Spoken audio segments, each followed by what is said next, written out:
Hello friends, my name is Neetu Kanaujia और आज मैं अपनी सीरीज़ का सेकंड पार्ट बना रही हूँ जिसमें हम रिएक्ट की सारा डेटा हम बैकएंड में कैसे ले जाते हैं और हम बैकएंड से सारा डेटा फ्रंट एंड में कैसे ले जाते हैं वो हम सीखेंगे। तो हम बेसिकली बात करेंगे इसमें स्टेज का। मैं फंक्शनल कंपोनेंट के ऊपर ज़्यादा ध्यान दूंगी। हम क्लास कंपोनेंट से भी कर सकते हैं बट फंक्शनल कंपोनेंट्स के अलग ही बेनिफिट्स हैं, जैसे हुक्स वगैरह, वो हम सब देखेंगे। तो लेट्स स्टार्ट इट। यह है मेरा PHP स्टॉर्म। पिछली बार हम लोग ने ये देखा था कैसे इंस्टॉल करते हैं, जिसे मेरा पेरेंट क्लास है, यहाँ पे ये दिख जाएगा।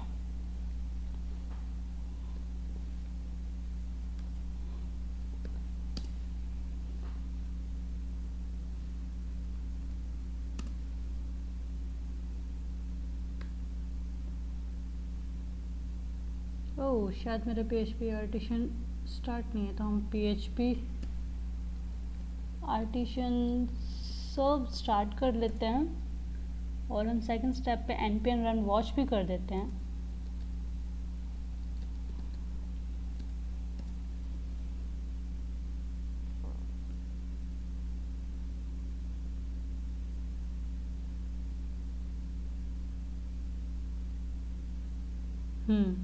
तो मेरे यहाँ पे पेरेंट क्लास लिखा है, इस हिसाब से रुकिए मैं ज़रा ऐसे खोल लेती हूँ। हाँ, तो मेरा इस बेसिस पे यहाँ पे पेरेंट क्लास लिखा है, इसलिए यहाँ पे पेरेंट क्लास शो हो रहा है। सो सबसे बेस्ट बात होती है रिएक्ट की कि हम एक कंपोनेंट बनाते हैं, उसको मोस्टली जगह यूज़ कर सकते हैं। जैसे कि आपने यूडीमी में देखा होगा, एक ही कंपोनेंट्स होते हैं अलग अलग कोर्सेज के। आप उसी चीज़ को अगर हम HTML में लिखते हैं तो हमें कोड एक्स्ट्रा लिखना पड़ता है। तो रिएक्ट इस चीज़ में बहुत ही अच्छा है। जैसे मैं आपको एग्जांपल देती हूँ। मैं पहले एक नया वो बना देती हूँ, इसको मिनिमाइज करती हूँ। हाँ, तो हमारा आता है रिसोर्स। पहले इसको सब बंद करती हूँ।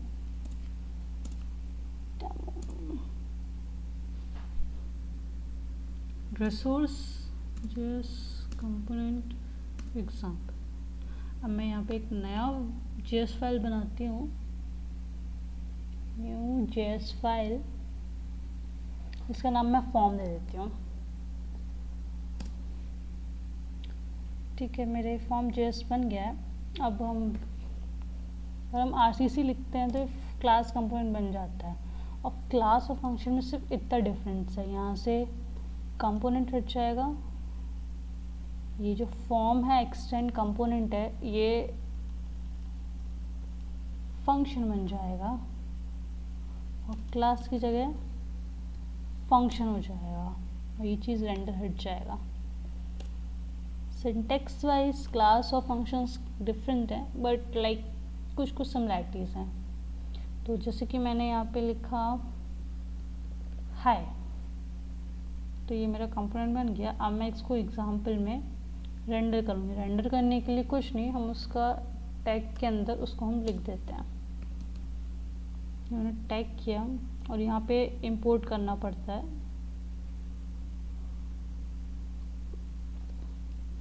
इंपोर्ट फ्रॉम एग्जाम्पल इंपोर्ट हुआ है, इसको मैं फॉर्म कर देती हूँ। फॉर्म ये npm run watch होने दो। ये है, अभी npm run watch चल चुका है। मैं इसको रिफ्रेश करती हूँ इस टैब को, तो देखिए हाई आ गया। अब मुझे एक कंपोनेंट है, उसमें सबके नाम दिखाना है। तो एक ही कंपोनेंट है बट उसमें वो चीज़ अलग अलग डेटा में शो करना है। तो हम कैसे करेंगे? बेसिकली हम प्रॉप्स से करते हैं। प्रॉप्स कुछ नहीं, यहाँ पे एक वैल्यू देते हैं, नेम इक्वल्स टू नेम। चलो मैं अपना नाम लिख देती हूँ, नीतू। अब इसी को हम 3-4 बार हम अगर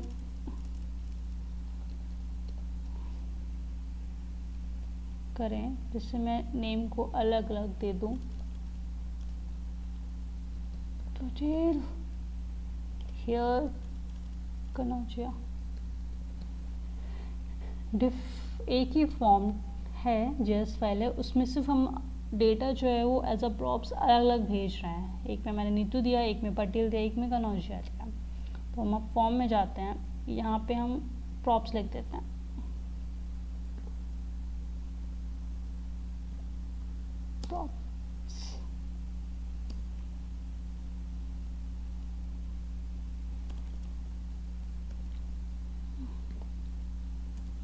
props dot name,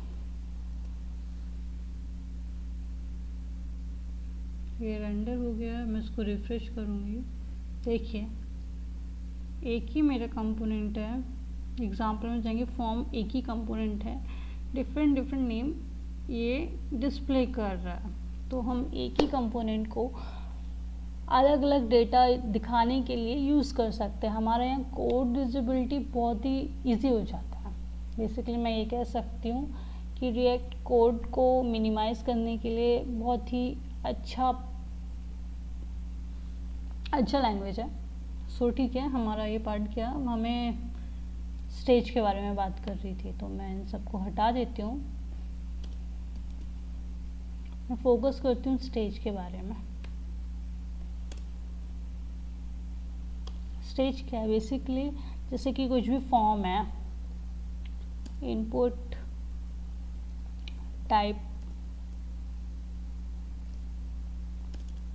टेक्स्ट,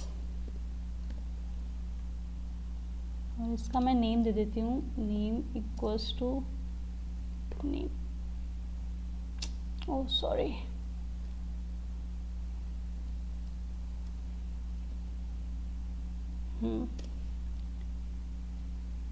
मैंने इसका नेम इक्वल्स टू नेम दे दिया है। और अभी अगर मैं इसको डिस्प्ले कर रहा हूँ तो ये ऐसा कुछ दिखेगा। चलो इसके आगे मैं एक टैग डाल देती हूँ, लेबल नेम, ताकि अच्छा समझ में आए हमको। मेरा फायरफॉक्स ये है, मैं इसको रिफ्रेश कर देती हूँ तो मेरा नेम आ गया।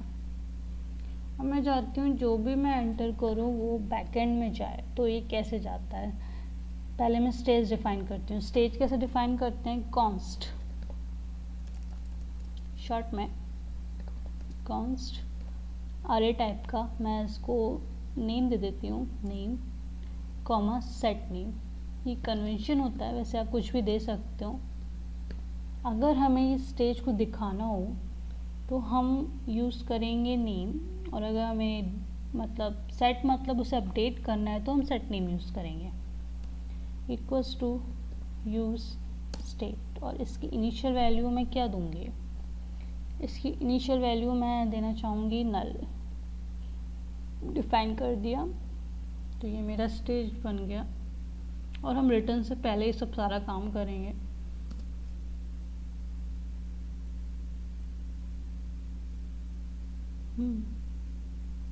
फिर इसके बाद हम आते हैं कि अब मेरा ये डेटा है, इसको अपडेट करना है स्टेज में, तो क्या करेंगे? ऑन चेंज एक हम हैंडल बना देंगे, हैंडल चेंज। हैंडल चेंज बनाने के बाद इसको हम यहाँ डिफाइन करेंगे, कॉन्स्ट हैंडल चेंज,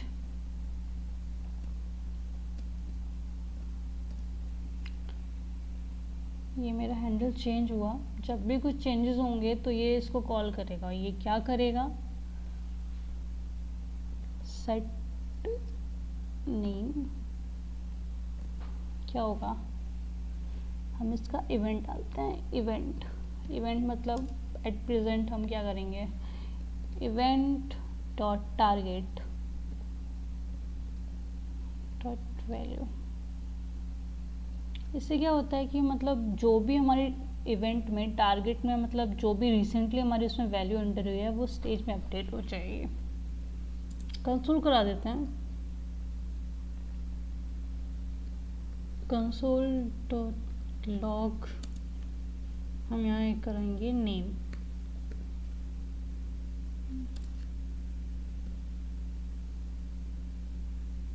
ये इंपोर्ट नहीं है तो उसको इंपोर्ट कर देंगे यूजरफिल।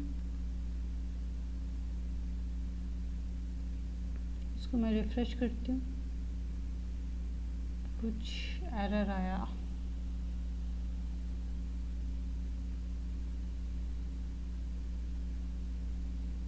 Cost, where is cost? Oh cost हो गया, यहाँ पे कॉस्ट होगा, सॉरी बाय मिस्टेक।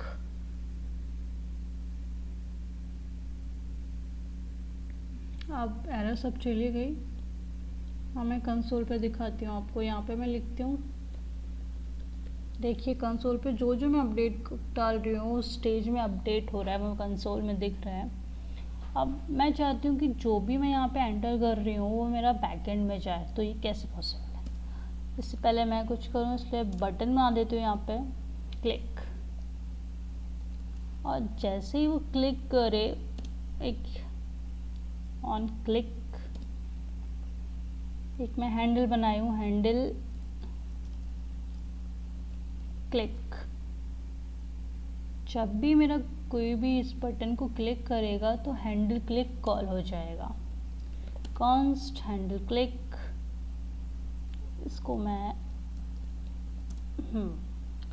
तो जब भी वो क्लिक होगा तो अब हमें क्या करना है, बैकएंड में भेजना है। बैकएंड में हम कैसे भेज सकते हैं? हम 3 तरीके से हम बैकएंड में भेज सकते हैं, एक फेच, एक्सियो और सागा। जब हम रिडक्स यूज़ करेंगे तब हम सागा का यूज़ करेंगे, और फेच ज़्यादातर यूज़ नहीं होता है, लेकिन हम अब बेस्ट वे होता है एक्सियो। तो एक्सियो के लिए हम एक लाइब्रेरी डाउनलोड कर लेते हैं, एक्सियोस। ये है npm ixio, इसको हमने कॉपी किया और टर्मिनल में हमने चला दिया। तो इससे क्या होगा, एक्सियोस की लाइब्रेरी हमारे इसमें आ जाएगी। इंपोर्ट हो गई। अब मेरे को क्या करना है, एक्सियोस डॉट, हमें डेटा को बैकएंड में भेजना है, तो जस्ट लाइक पोस्ट रिक्वेस्ट, और इंपोर्ट कर लेते हैं यहाँ पे, import Axios, sorry import Axios from Axios। ये मेरी फाइल को मैंने इंपोर्ट कर लिया। हम पोस्ट में क्या लिख रहे हैं, टारगेट डालेंगे यूआरएल का, जैसे मैं टेस्ट डाल देती हूँ, टेस्ट API/टेस्ट,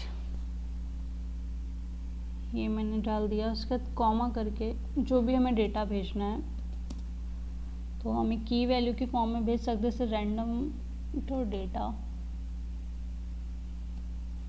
क्या भेजना है, मेरे को स्टेज भेजनी है, तो यहाँ पे स्टेज का नाम क्या है, नेम। और भी कुछ data random, like message coming from react. तो मैंने एक जो नेम है, जो मतलब कि टेक्स्ट फील्ड में जो भी हम डेटा जाएंगे वो चाहिए, और एक मैंने एक रैंडम मैसेज लिख दिया जिसमें लिखा है कमिंग फ्रॉम रिएक्ट। तो ये बैकएंड में पहुंचना चाहिए। तो लारावेल में बैकएंड के लिए इसके लिए राउट बनाना पड़ेगा और उसके लिए कंट्रोलर बनाना पड़ेगा। तो हम पहले राउट बना देते हैं टेस्ट नाम का। तो हम जाएंगे यहाँ पे राउट पे, API, तो हम यहाँ पे राउट पहले डिफाइन कर देते हैं। राउट तो हमारा पोस्ट है, पोस्ट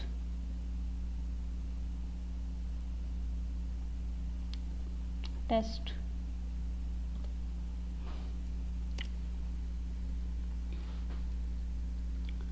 टेस्ट कॉमा यहाँ कंट्रोलर का नेम, टेस्ट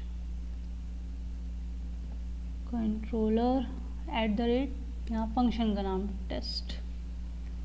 तो मैं कंट्रोलर भी बना ही देती हूँ।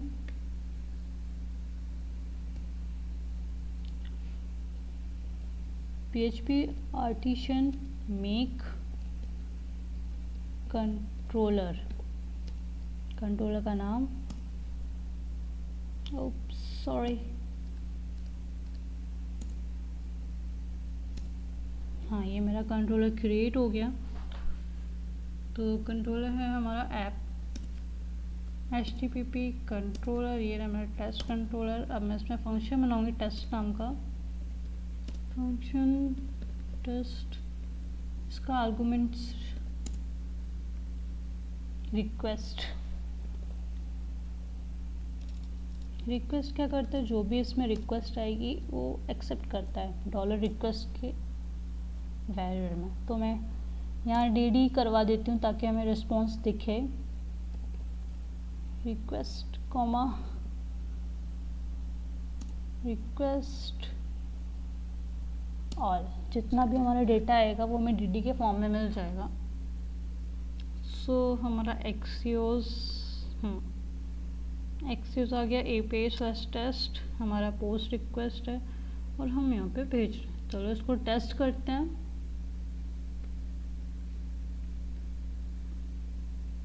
मेरा हो गया। मैं नेटवर्क पे जाती हूँ, यहाँ कुछ टाइप करती हूँ, 1 2 3 लिख देती हूँ। क्लिक, क्लिक पे मेरा कुछ एरर फेंका, क्या फेंका,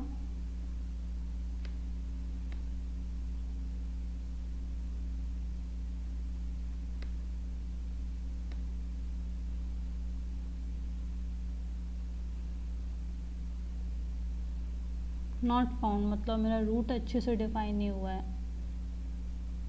API/टेस्ट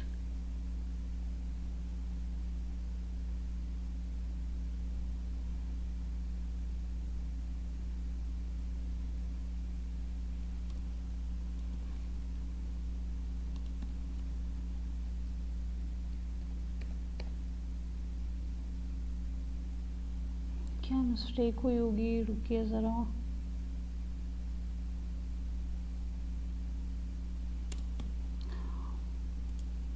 Here the mistake,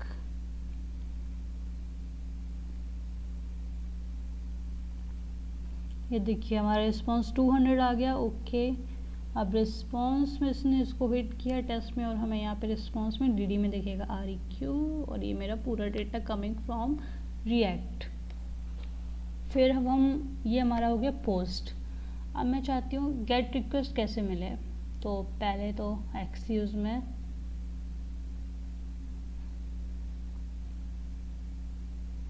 फॉर्म में एक्सियोस में हम जाएंगे, यहाँ पे हम पोस्ट की जगह गेट कर देंगे और गेट में ये हम हटा देंगे जो हम पहले डेटा भेज रहे थे। .then मतलब इसके चलने के बाद एक हम प्रॉमिस करते हैं।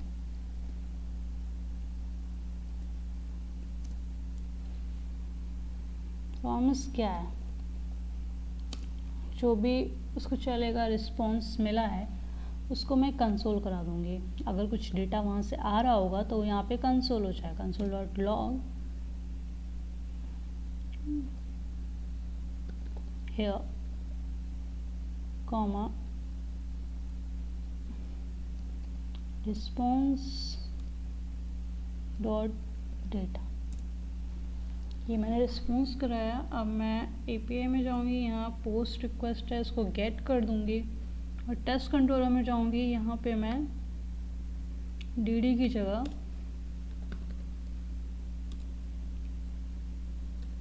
रिटर्न रिस्पॉन्स, मैंने वहाँ पे कीवर्ड दिया था डेटा। हम यहाँ की वैल्यू के फॉर्म में कमिंग फ्रॉम कंट्रोलर। ओके, तो हम इसको रन करते हैं। अब क्लिक करने पे रिक्वेस्ट आएगी। 200 हमारा स्टेटस रहा मतलब सक्सेस। इस पर क्लिक किया, इस पर देखो क्या आ रहा है रिस्पॉन्स, ये वहाँ से आया। अब मुझे कंसोल में भी दिखेगा ये, तो कंसोल में भी दिखा हेयर कमिंग फ्रॉम कंट्रोलर। इसका मतलब हमारा बैकएंड से डेटा आ चुका है फ्रंट एंड में। सो मैंने एक्सक्यूज का यूज़ करके हमने रिक्वेस्ट को एक्सेप्ट, मतलब जो भी हम रिक्वेस्ट भेज रहे हैं, गेट रिक्वेस्ट और पोस्ट रिक्वेस्ट को हमने यूज़ किया। एक्सक्यूज के अलावा हम बहुत सी चीज़ें यूज़ कर सकते हैं, जैसे कि अगर मैं सागा बाइट में बात करूं तो उसके लिए रिडक्स स्टोर बनाते हैं, स्टोर में हम उसको सेंड करते हैं। वो इजी होता है क्योंकि हमारा जो कंसोल में सब कुछ बताता है कि स्टेट कब अपडेट हुई, रीसेंट क्या स्टेट है। तो हम अगले वीडियो में हम सागा भी यूज़ करेंगे। तो thanks for watching my video and hope you like that video. Thank you so much.